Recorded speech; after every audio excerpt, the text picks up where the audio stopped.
오늘 번역한 강의는 하버드대학 출신의 교수인 마크 피터슨 교수의 강의입니다. 오랜 기간 동양학을 공부했고 또한 한국에 대한 남다른 시각을 가지고 있는 마크 피터슨 교수는 한국인들도 참 알지 못했던 한국에 대해서 잘 아는 부분이 있는 것 같습니다. 이 강의에서 피터슨 교수는 미국 학자의 시각에서 한국의 역사와 그 중간에 숨어있는 우수성을 발견하며 한국 역사에 대한 제3자의 입장에서 새로운 시각을 제시했습니다. 이번 영상은 마크 피터슨 교수가 미국인들이 한국에 대해 꼭 알아야 할 10가지라는 주제로 수업을 한 영상입니다. 영상 보겠습니다. So everybody's doing a top 10 list. I thought, well, I'll do a top 10 list. So here you go. There's mine. Here's my top 10 list. Can you read all that? No? Number 1, Korea is a beautiful place. And this is number 1 in my regard because I take a lot of groups to Korea. I go to Korea 3 times a year with the Korea Society. I take school administrators, I take school teachers. Only school teachers not apply to go on the Korea Society summer teaching program. And the first thing that a lot of people say after they've gone out and seen Korea, we go out in the countryside, we go to Gyeongju, the old capital and all this, a lot of times people say, I never realized Korea was so beautiful. It is absolutely a beautiful place. Mountainous, just beautiful place. And people speak English, they're getting better and better at English. And the food, the food is wonderful. Good, healthy Korean food. I got some pictures here. Isn't that beautiful? That's beautiful. Koreans have this phrase of kapkapsan, layers and layers of mountains. And you can see the layers and layers of mountains here. Okay, so number 1, Korea is a beautiful place. Number 2, Korea is prosperous.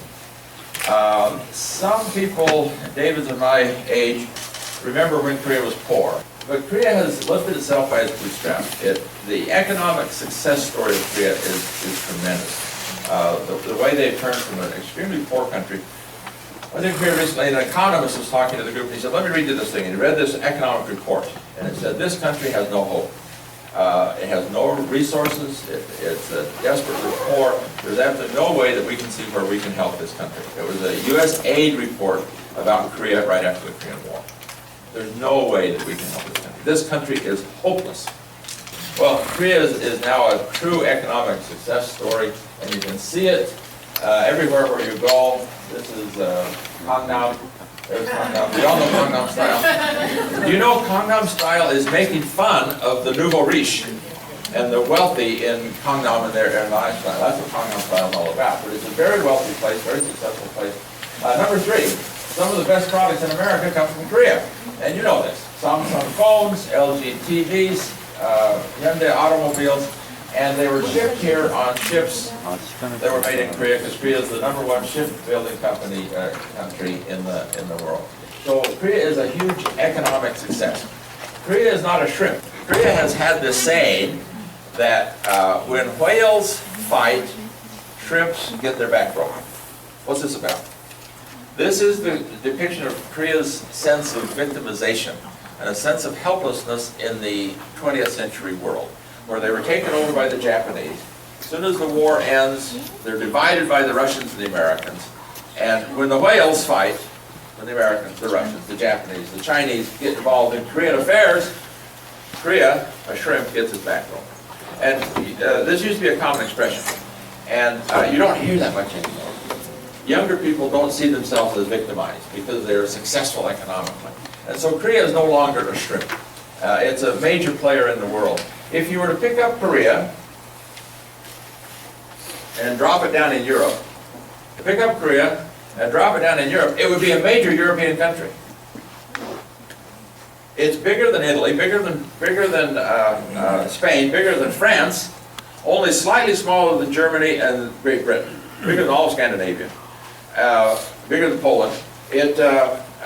It would be a major player in Europe, but because of its geographic situation sandwiched between the number 2 economy in the world, China, and the number 3 economy in the world, Japan, it seems like a smaller country than it is, but it really is a major country.